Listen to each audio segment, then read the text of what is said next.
The Blake Lively Justin Baldoni case just took a dark turn this week, especially when it comes to content creators. And mark my words, I believe that this is going to cause an uproar in American media as we know it. We're going to see a dramatic shift because a federal judge just ruled that YouTube reporters are not real journalists. That ruling, it didn't land on CNN or the New York Times. It landed on a YouTuber, Andy Signor from Popcorn Planet, and Blake Lively's ongoing legal war with Justin Baldoni. And this ruling has the potential to change the landscape of content creation and who gets protected as we know it. And if you make any kind of newsy content, I'm talking commentary, deep dives, whistleblower stories, even Instagram carousels breaking down court documents, this case is about to change your world. And it proves something that I've been saying for a long time. Hollywood and PR machines are done pretending that they're okay with independent creators having this much power, especially legacy media, and they're starting to fight back, not just with PR, but with subpoenas. In this video, we're going to break down what actually happened with Blake Lively's subpoena against Popcorn Planet, why this judge said a YouTube journalist doesn't deserve shield protection, what we've learned behind the scenes about how this case is being fought in the shadows, and honestly, more importantly, how this ruling could impact all of the content creators out there that you probably know and love, even if you never say the name Blake Lively on your channel. Stay with me because this is bigger than celebrity drama. This is about whether the First Amendment only belongs to corporate newsrooms or if it still belongs to the rest of us too.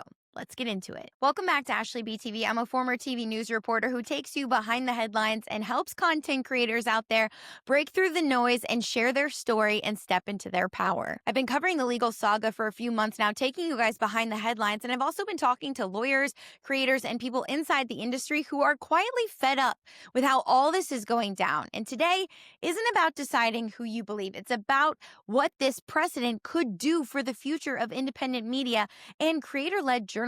Because if this ruling stands, it sends a very loud message. If you're not backed by a corporation, your sources do not matter. Your work doesn't matter. And powerful people can demand your DMs and texts anytime they decide you're in their way. Let's dive into what actually happened. Recently, in a Florida court, a judge denied Popcorn Planet's motion to quash a subpoena from Blake Lively's legal team. And that subpoena demanded years of communication between Andy Signor's private sources involving whoever was connected to the Justin Baldoni and It Ends With Us legal drama. This week, Andy explained that the judge essentially ruled he does not qualify as a professional journalist under Florida's shield law. And I found this very interesting, especially since a lot of journalists who came from legacy media like myself are now here on YouTube. So what truly in this day and age qualifies as a journalist and what doesn't? Because whether you're on TV or on YouTube, to me, it's all the same. So therefore, by this ruling, his confidential source communications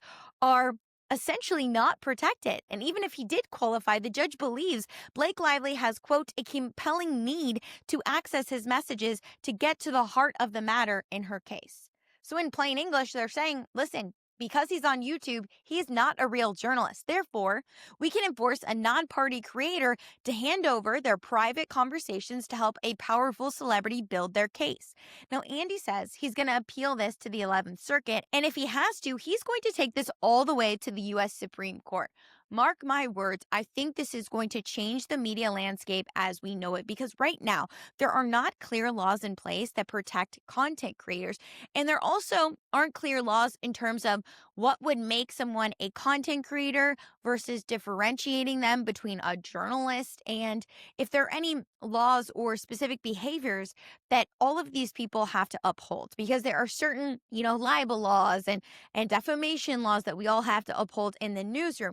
But how do we apply that to content creators? And do they have to, take certain classes or fall into a certain jurisdiction or follow certain protocols in order to qualify them more as an online journalist than a content creator? Right now, the lines are very blurry in terms of who gets protected in the online space. Obviously, you know that this is getting even more complicated. This isn't the only time Blake Lively has used the courts and subpoenas as a PR weapon. She quietly used an old company, Van Zandt, to file a covert lawsuit in 2024 just to subpoena a PR firm for Baldoni-related communications, then dropped the suit right before her accusations went public. Her team team has subpoenaed over 100 content creators, not just Andy Signor, but Perez Hilton, Candace Owens. They're all trying to connect the dots between content creators and Justin Baldoni, including content creators who only had like one subscriber.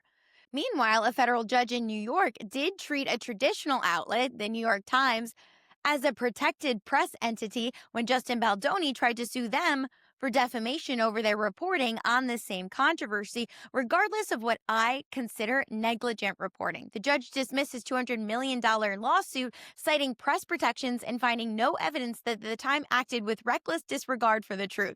That whole thing to me was reckless disregard for the truth. Now, let's pause for this irony, because the New York Times is protected for reporting on Blake Lively's accusations. Yet, a YouTube outlet reporting on the fallout can be told, oh, it's little more than a YouTube channel, even though he has about 1 million subscribers, and now he is forced to hand over standards. Again, something needs to change, because we need to figure out this landscape between legacy and new media, because people are not getting their media through legacy outlets. They're getting them through Andy Signor and the rest of the content creators out there who are actually reporting on the truth. Now, if you're a creator and you're watching this and you're thinking, well, I just do commentary, I'm not a journalist, I want to really sit with what this ruling implies, because today it's Andy from Popcorn Planet, but tomorrow it can be a TikToker who covered a workplace abuse story, a podcast host interviewing whistleblowers about a brand, or a YouTuber connecting dots between court filings and leaked PR emails.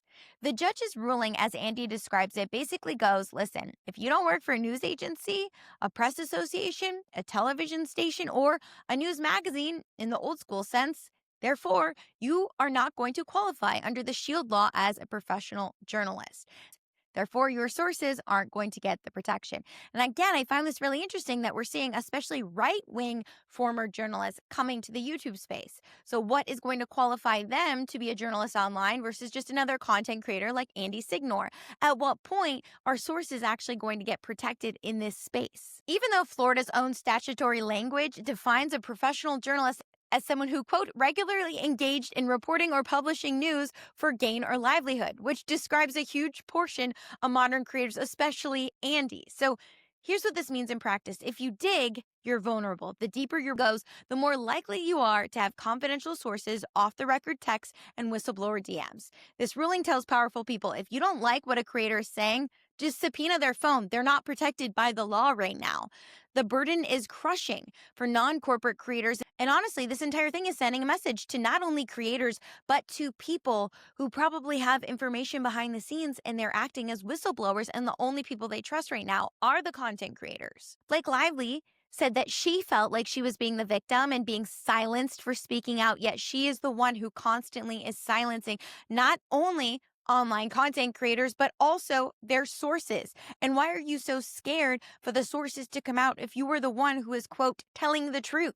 This is terrifying, especially in our world of new media where most people consume their news, because it essentially is saying that none of us hold protections. See, Andy isn't a defendant in Blake Lively's case against Justin Baldoni. He's a third-party creator who just covered the story, but this ruling treats him almost like an unpaid investigator, forced to help build her case by turning over his files. This is an ongoing pattern. We're seeing gag orders. We're seeing attorney's eyes only designations where evidence is sealed away from the public while headlines just keep rolling. We're seeing subpoenas to content creators and commentators, dragging them into the crossfire for simply covering a high-profile case. And behind the scenes, what I keep hearing and what you can feel from the lawyers' interviews and industry chatter is that people in Hollywood, they're just exhausted. And honestly, so is the general public, not just by the allegations themselves, but by what this new era looks like, because legal teams are treating the internet like a battlefield. Creators are treated like disposable soldiers in someone else's PR war, and studios, agencies, and publicists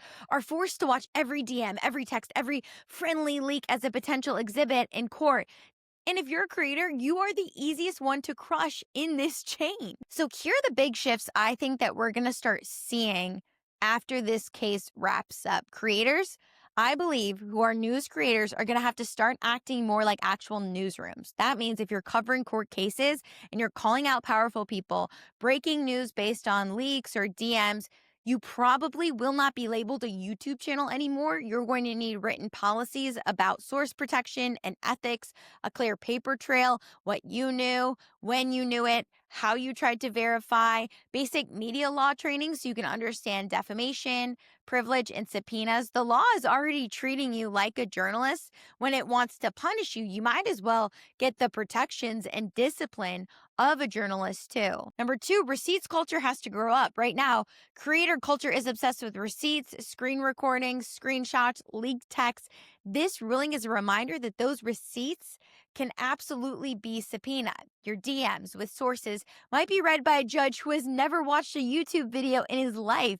That is pretty terrifying. I could see sloppy, chatty, overly familiar text threads with sources weaponized against creators. Even if you did legally nothing wrong, we're going to probably need to move from, the messy group chat energy to assume that a judge could potentially read this. And it doesn't mean you can't be human anymore, but I think this is a huge wake-up call for creators that people will probably have to start acting like newsrooms in the future. Blake Lively's team has already used a mix of covert subpoenas, strategic court filings, aggressive discovery demands on to build this story around Justin Baldoni. If she's able to keep winning those procedural fights, it sends a message to every other famous defendant or plaintiff. Don't just sue the person you're fighting with, subpoena the creators talking about it too, and silence everyone. So if you're a big creator covering high-profile cases, your risk profile just changed. Creators will need community and legal support, not just AdSense. Andy is absolutely right that independent journalism is expensive and emotionally brutal to defend. And if creator journalists are going to survive, we need legal defense funds specifically for digital creators. We need organizations like the ACLU, Reporters Committee, and press freedom groups to explicitly include YouTubers and podcasters in their advocacy. We as audiences need to stop seeing legal fights as tea and start seeing them as battles over the future of free press. Because if we only protect journalism when it comes to the great buildings with the printing press logos, we've missed the entire point of the internet. If you're a creator and you're watching this, here's what I would start doing right now if you want my 2 cents, just to protect yourself. Audit your content. Look at your back catalog. Where are you making factual claims about real people? Are you clear on what's allegation versus proven fact versus opinion? That means all of us have to tighten our language. I know that sounds so annoying, but if you want to be treated like a journalist and get the protections of a journalist, then you have to start acting like a journalist. That means tighten your language, use phrases like according to court documents, alleged, in my opinion, based on X. It's not about being scared. It's about being accurate and protecting yourself from the Blake Lively's of the world. Clean up your DMs. If you're regularly talking to sources, move sensitive communications to more secure channels and be intentional about what you are putting in writing. I know this probably sounds like I'm creating a scary world out there, but this ruling is terrifying and you have to have a subpoena-proof plan. I would have a media law attorney that you can at least consult when needed. Right now, you should be thinking, do you know what you do if you get a legal letter tomorrow? Most creators don't. That needs to change. Support creators under legal attack, even if you don't agree with them. No matter whether you agree with, Andy's reporting or his style, I think there's something all of us can recognize, and that's this ruling is dangerous, and it sets a dangerous precedent for anyone making content online. This case has already reshaped Hollywood insanely. It's exposed how PR teams, studios, and streamers, they are weaponizing the press. They are obliterating the underdog. This latest subpoena win against Popcorn Planet, to me, is the moment the story stopped being just about the actors and started being about all of us and who gets the right to report. Because the heart of this ruling is very simple. Who counts as a journalist in 2025? Is it only the people whose names are on the buildings, or is it the people who you subscribe to on YouTube? As a former TV reporter who left the traditional system to build my own platform, I can tell you right now, the creators I've seen online are doing 10 times better work than the legacy outlets. They're reporting fairly, they're diving deeper, and they deserve the protection of the press badge. So whether or not you like Andy Signor, whether you believe Blake Lively or Justin Baldoni or neither, we should all be concerned about a legal system that says the New York Times deserves protection, but your YouTube channel does not. The system needs to change, and it will change based on this case, but we as a society have to establish, okay, if YouTubers are going to fall under the same guidelines of the New York Times, then everyone has to fall under that same code of ethics conduct. That includes the New York Times and the legacy outlets. So, what do you think about this? Let me know in the comments. Do you think YouTubers covering court cases should get the legal protections as legacy media? And if you are a creator, I want to hear from you. Has this made you rethink the kind of stories you're willing to tell or your approach to stories? Make sure you hit the subscribe button so this reaches more creators who need to see it. And honestly, I want you to share this with the loudest person you know in digital media, because if we don't fight for independent journalism now, we might not recognize the internet we're left with later. Thank you all so much for your support on the channel. Go ahead, hit that subscribe button, give this video a thumbs up, and I will see you in the next one. Ciao.